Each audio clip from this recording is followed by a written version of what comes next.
만의 평안함을 축복하는 샬롬 3세트로 자기 자신과 우리 주위 또 우리 앞뒤의 분들을 한번 축복하는 시간 가지면 어떨까요? 같이 한번 축복할까요? 시작. 샬롬 샬롬 샬롬. 정말 하나님만이 주실 수 있는 하늘의 평안과 그 내면의 고요함이 또 이 한 주를 시작하는 또 우리 사랑하는 성도님들에게 넘칠 수 있는 예배가 되기를 다시 한번 예수 그리스도의 이름으로 축원합니다. 예전에도 한번 말씀드린 기억이 있습니다. 컬투시오라라는 아주 재미있고 또 여러분이 유명한 라디오 프로그램이 있습니다.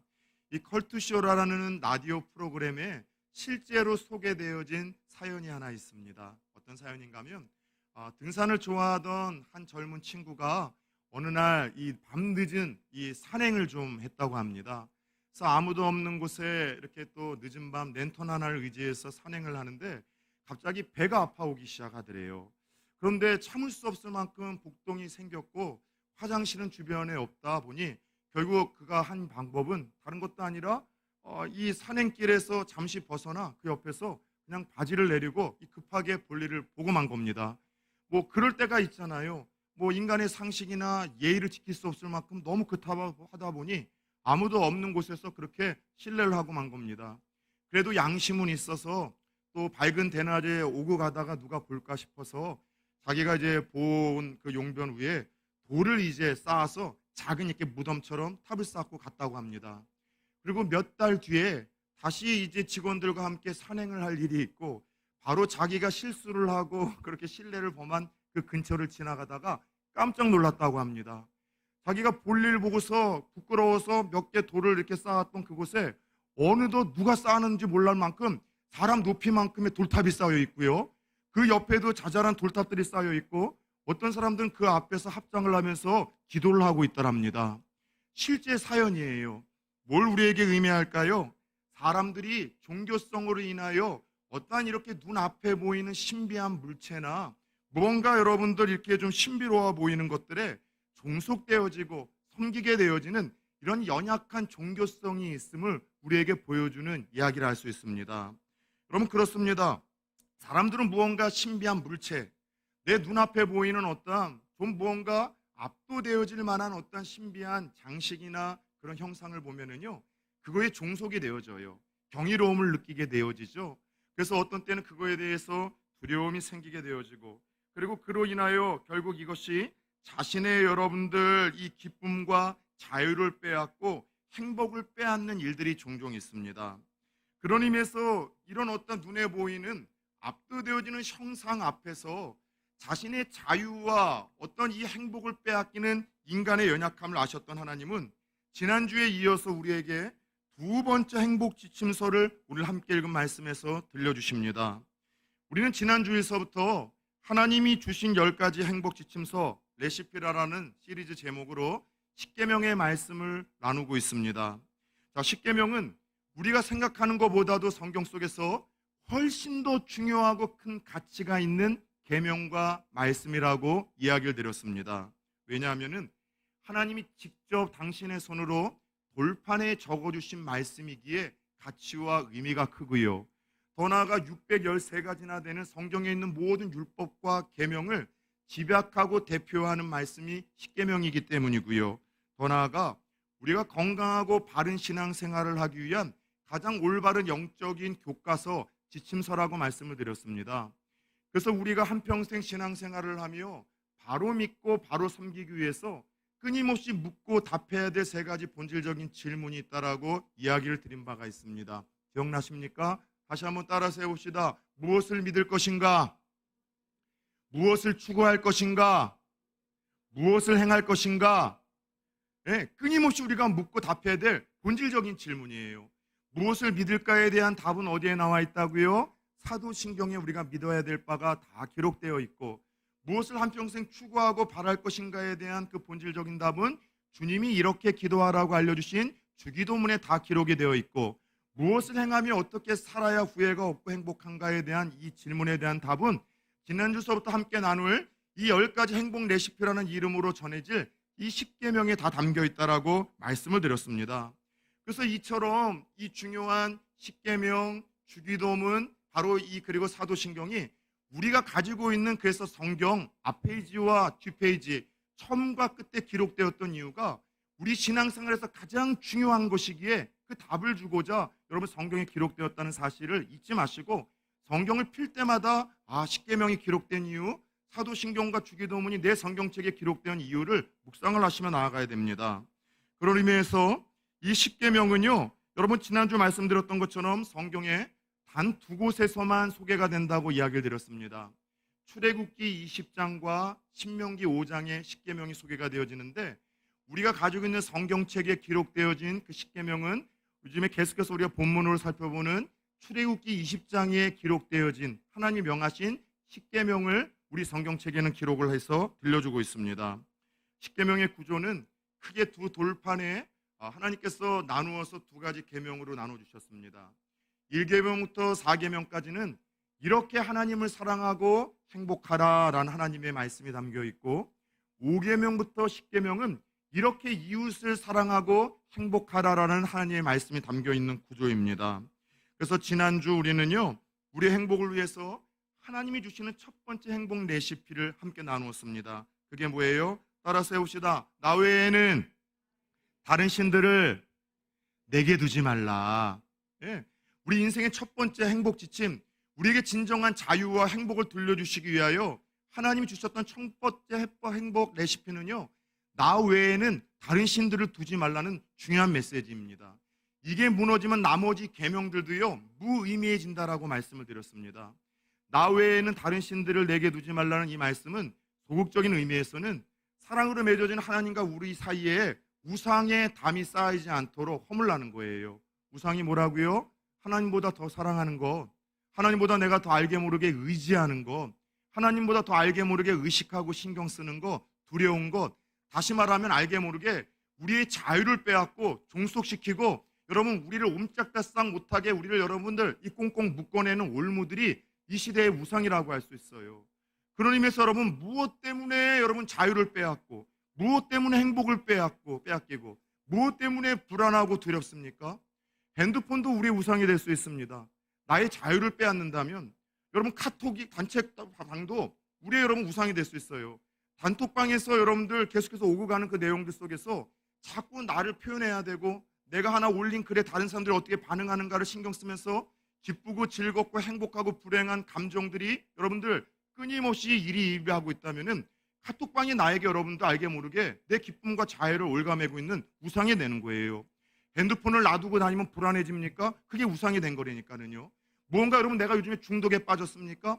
어떤 인정 중독, 혹은 여러분 쇼핑 중독, 어떤 중독에 빠졌다는 것 자체가 이미 내게 하나님과 사이에서 우상이 있다는 거예요. 그래서 여러분 십계명 우리에게 주신 가장 중요한 목적은요, 마귀는 끊임없이 우리를 올가매려고 합니다. 끊임없이 우리를 옴짝달싹 못하게 우리를 여러분 잡아묶어둡니다. 그래서 주님은 이 십계명을 주시면서 첫 번째 하셨던 말씀이 나는 너를 애굽에서 종되었던 곳에서 인도하신 하나님이라고 이야기를 하시며 우리를 우상의 그 종으로부터 건져주시고 자유와 진정한 행복을 돌려주고자 하시는 하나님의 마음이 십계명에 담겼다는 것을 잊어서는 안 됩니다. 여러분 적극적으로는 의미로는 따라서 해봅시다. 하나님만 섬기고 가까이 하라.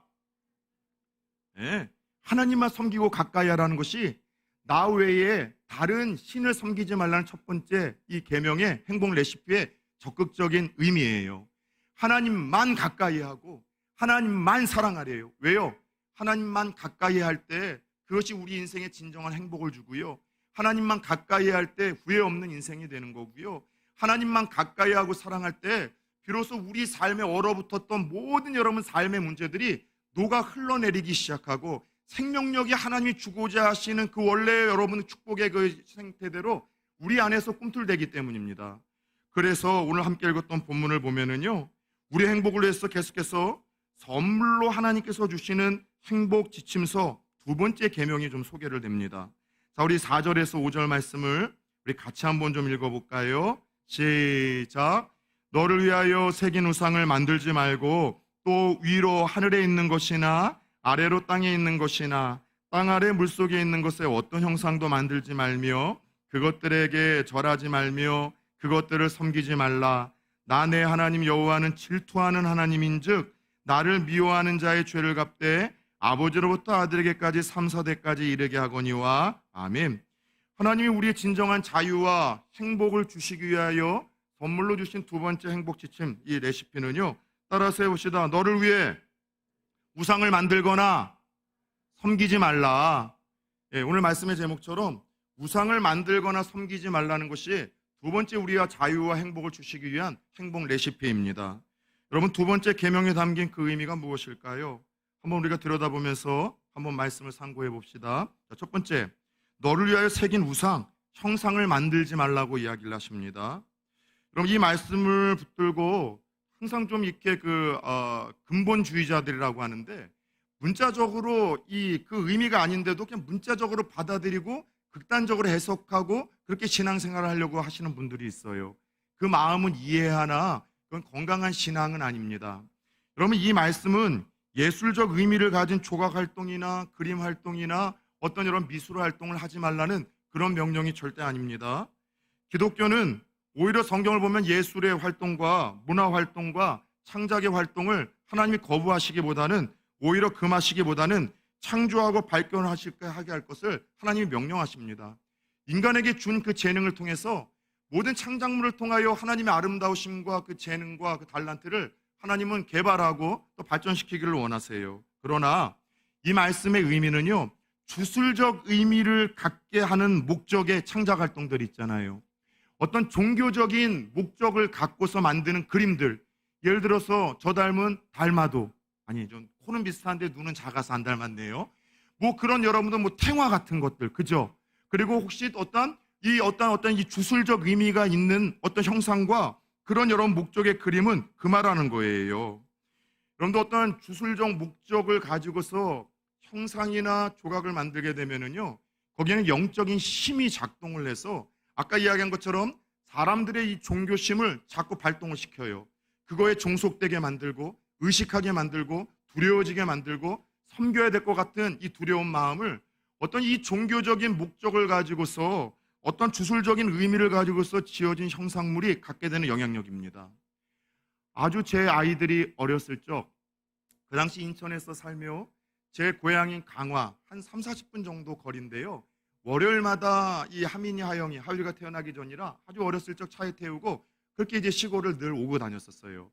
근데 아시는 바와 같이 강화도도 이 해인사라는 유명한 절이 있고 몽골이 쳐들어왔을 때 끝까지 항몽정택으로 벌였었던 그런 유적의 도시 아닙니까? 그러다 보니 8만 대장경이 어디서 여러분 만들어졌습니까?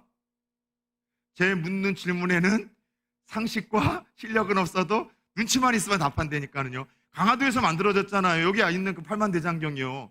그 몽골과 전쟁에서 끝까지 항몽을 하는, 그러다 보니 강화도에도요, 이 절이 많아요. 사찰이.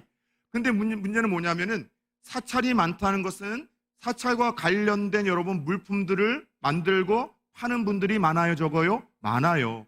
그래서 오고 가다 보면은 진짜 멋있는 대리석으로 크게 불상을 만들어 놓은 어떤 석재상들이 많아요.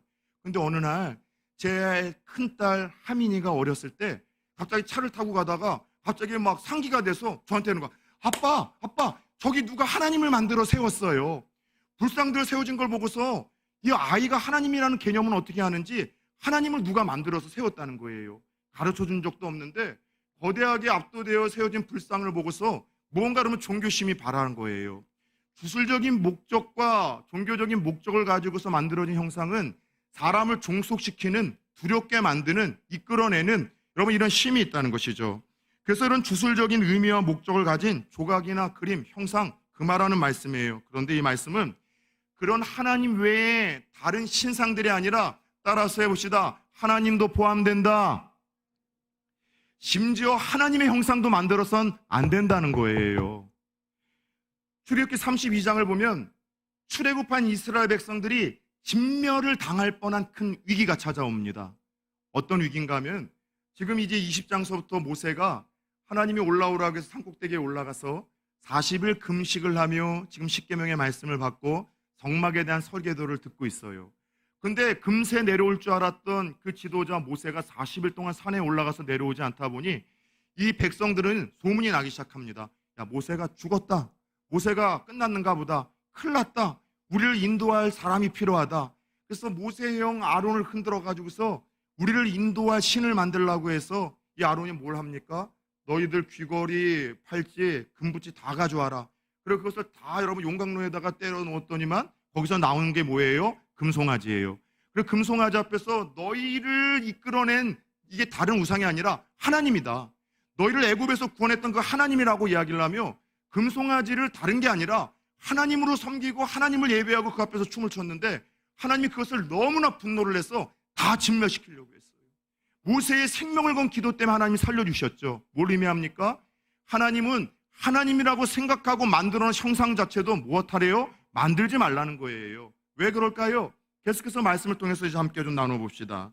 따라서 너를 위하여 새긴 우상, 형상을 만들지 말라는 것은 주술적인 의미, 종교적인 목적을 가진 우상, 형상, 예술 제작을 금하는 말씀입니다. 자, 그것들에게 절하지 말며 그것들을 섬기지 말라라고 이야기를 합니다. 이 말씀은 뭔가 하면 경배의 대상으로 섬기지 말라는 거예요. 심지어 하나님이라 할지라도 만들어 놓은 형상과 우상 앞에서는 지배당하지 말라, 종속되지 말라는 거예요. 이스라엘 백성들은 400여 년 동안 애굽에 있는 모든 신들 앞에서 지배를 당했어요. 종사를 냈어요. 하나님은 종속시키는 사람이 아닙니다. 분이 아니십니다. 진정한 자유를 주세요. 예수님도 뭐라고 하셨습니까? 진리를 깨달으며 얻게 되는 첫 번째 축복은 진리가 너희를 자유케 한대요. 여러분 신앙생활을 하는데 어떤 목회자가 자꾸 여러분 두려운 말, 불쌍한 말, 혹은 여러분들 무서운 말, 내 어떤 심리의 약점을 건드리면서 무언가 영적인 종속을 시키려고 하고 가스라이팅을 하려고 합니까? 예수무당들이에요. 하나님은 여러분 종속시키는 분이 아니에요. 자유케 하시는 분입니다. 행복해 하시는 분입니다. 혹 우리 주위에서 두려운 이야기를 하고 불행한 이야기를 하며 어떤 목회자의 어떤 흉내를 내면서 그렇게 여러분 누군가를 강요하고 있다면 영적으로 분별하십시오. 하나님은 자유케 하시는 분입니다. 여러분 이 말씀처럼 경배의 대상으로 지배당하지 말라는 거예요. 종속되지 말라는 거예요. 여러분 궁금한 게 하나 있지 않습니까? 왜 기독교의 하나님은 다른 종교의 신들과 왜 좀 다를까요? 다른 종교의 신들은 어떤 이런 형상들을 만들어서 그 앞에서 신성하게 섬기기를 원해요. 절하기를 원해요. 그 신을 기억하라고 이야기를 합니다. 그래서 불교나 천주교에서 기독교로 개종하신 분들이 처음 신앙생활하는데 너무나 힘들어하세요. 왜냐하면 보이는 게 없대요. 불교에 가면 보이는 신이 있어요. 천주교에 가면 제대로 보이는 것들이 다 있어요. 천주교의 여러분 십자가와 기독교의 십자가 다른 게 뭔지 아세요? 기독교에는 여러분 합동측에는 십자가도 제대로 안 세워놓지만은 여러분 예수님이 안 달려 있어요. 그런데 천주교는 가는 곳마다 성인들의 그림들, 그리고 여러분 성모 마리아 상, 그리고 여러분 예수님에 대한 상, 하나님이 금하신 것들을 세워놨어요. 그러다 보니 아무것도 보이지도 않고 잡히지도 않는 기독교에 오면은요, 이게 여러분 종교적으로 보이고 그리고 여러분들 의지하는 것들이 사라지니까 기독교의 이 개종을 하신 천주교인들이나 불교인들이 신앙생활하는데 상당히 어려워요.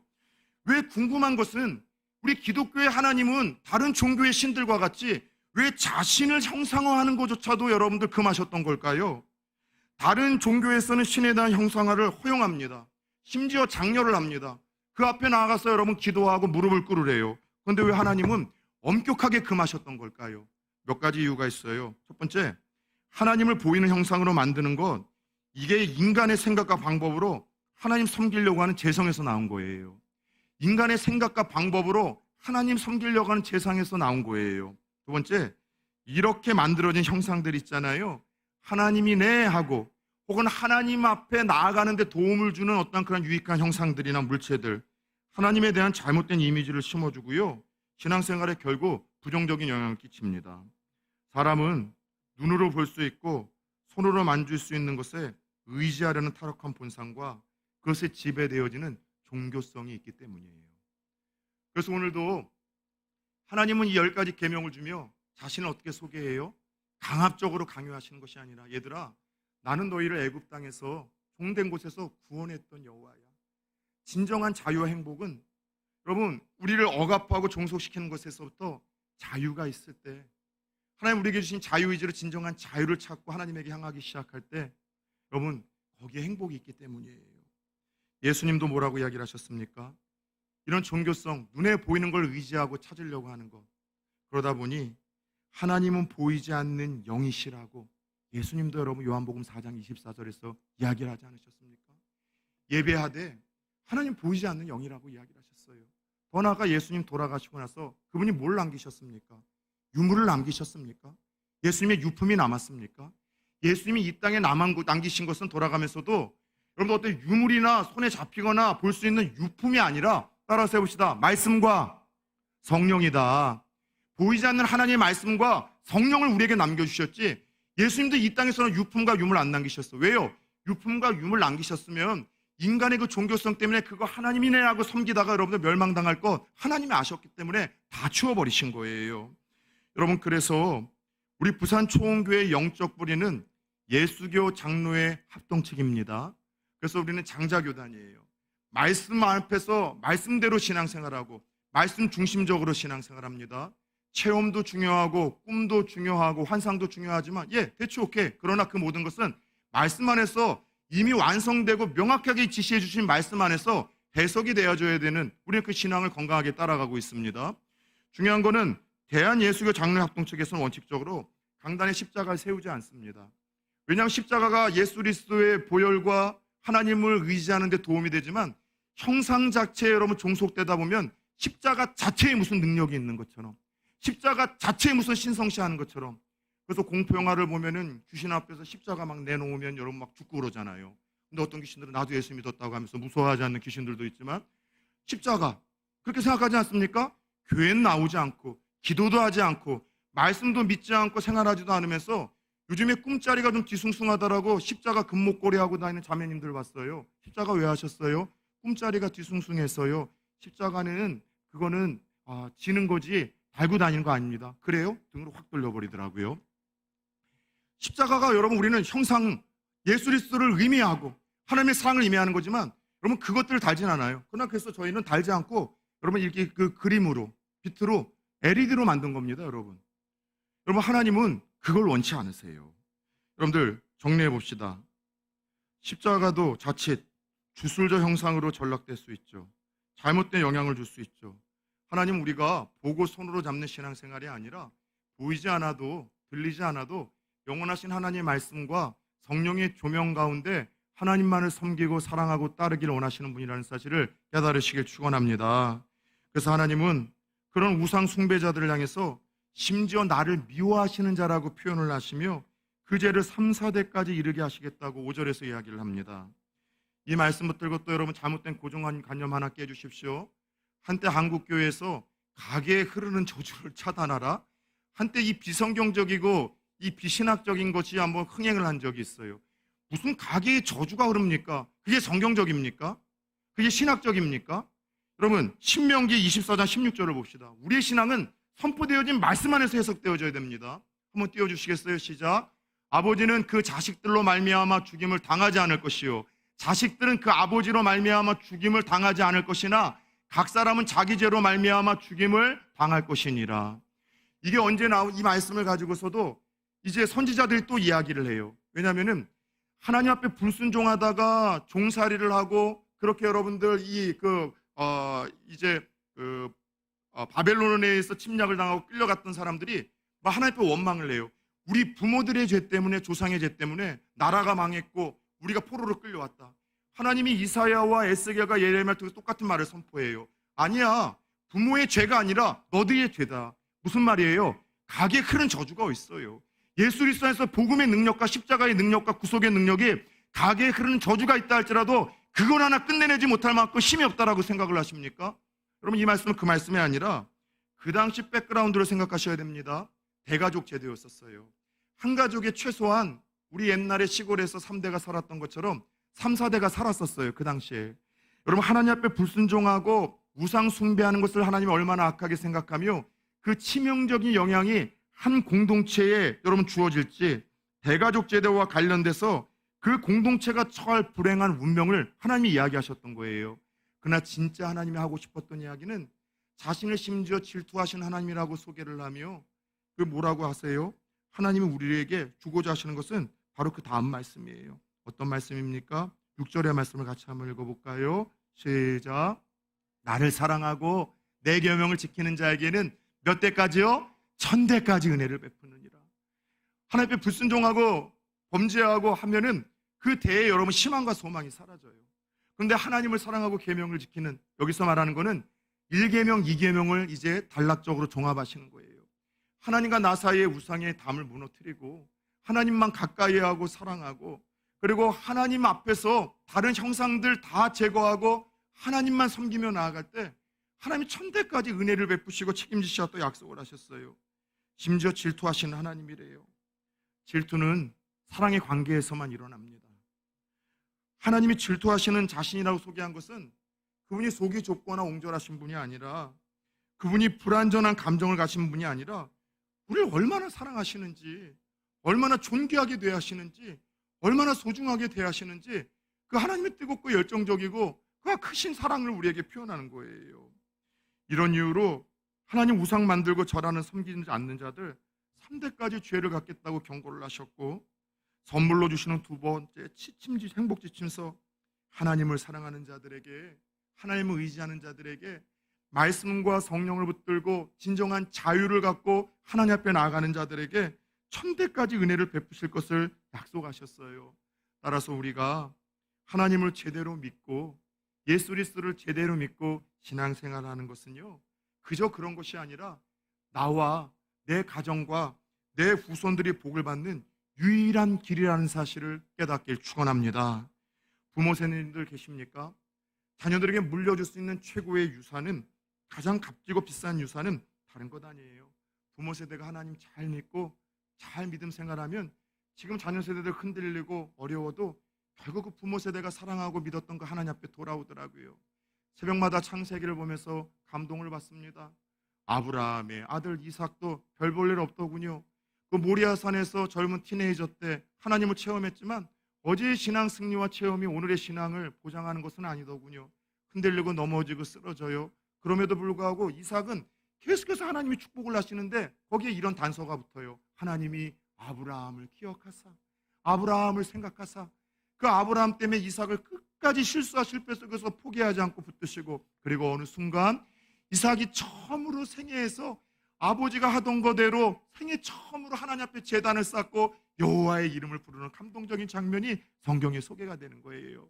사랑 여러분, 부모 세대가 자녀들에게 줄 수 있는 유일한 신앙 유산, 비싸고 가장 값비싼 믿음의 유산은, 여러분, 부모 세대가 하나님 잘 믿고 예수 잘 믿고 말씀 붙들고 성령과 함께 생활하는 것인 줄 깨닫길 축원합니다.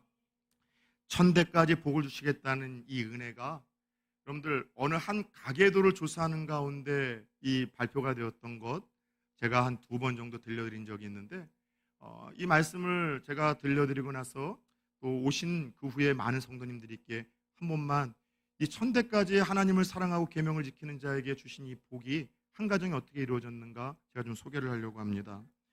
미국의 한 사회학자가 미국의 영적 대각성과 부흥을 일으켰었던 이 클린스톤 대학의 총장이자 유명한 목사였었던 조나단 에드워드라는 인물과 당시 한 동네에서 그에 살던 그의 절친이자 심각한 넌크리스찬 불신자였었던 맥스 주크라는 사람의 가계도를 조사했습니다. 학생들과 더불어 이게 대학에서요. 조사 당시에 조나단 에드워드의 후손들은 모두 873명이 살아 있었다고 합니다. 그 중에 대학 총장이 12명, 대학 교수가 65명, 의사가 60명, 목사 100명, 군대 장교가 75명, 베스트셀러 작가가 80명, 변호사 100명, 판사 30명, 고위 공무원 80명, 하원 의원 3명, 상원 의원 1명, 그리고 미국의 부통령 1명이 배출되어 국가와 사회에 큰 기여를 하는 가계가 되었습니다. 그런데 그 당시 똑같은 동네에서 친했던 절친, 불신자였던 주크라라는 사람의 후손들은 조사 당시 정확히 1292명이었습니다. 그중 만 4세 전에 죽은 사람이 309명, 거지 310명, 장애를 입은 사람 440명, 매춘보가 50명, 투옥된 도둑이 60명, 살인자가 70명, 그리고 사회 실업자가 50명이 나타나 사회에 막대한 해를 끼친 사실이 밝혀졌다고 합니다. 모르겠어요. 나를 사랑하고 내 계명을 지키는 자들에게 천대까지 은혜를 베푸시리라 하나님이 말씀을 하셨습니다. 여러분, 저는 부산 초원교회를 보면은요, 또 성도님들 보면 그저 행복하고 기대가 됩니다. 부산 초원교회는 하나님을 참 사랑하시는 분들이 많아요. 하나님만 의지하는 분들이 많아요. 하나님만 의식하고 정말 불투명한 미래 속에서도 하나님만 바라보며 나아가는 이들이 얼마나 많은지요. 부산초원교회 수요 예배는 참 청년들이 한 80명 이상, 80% 이상 매번 수요일 날 나와서 기도를 해요.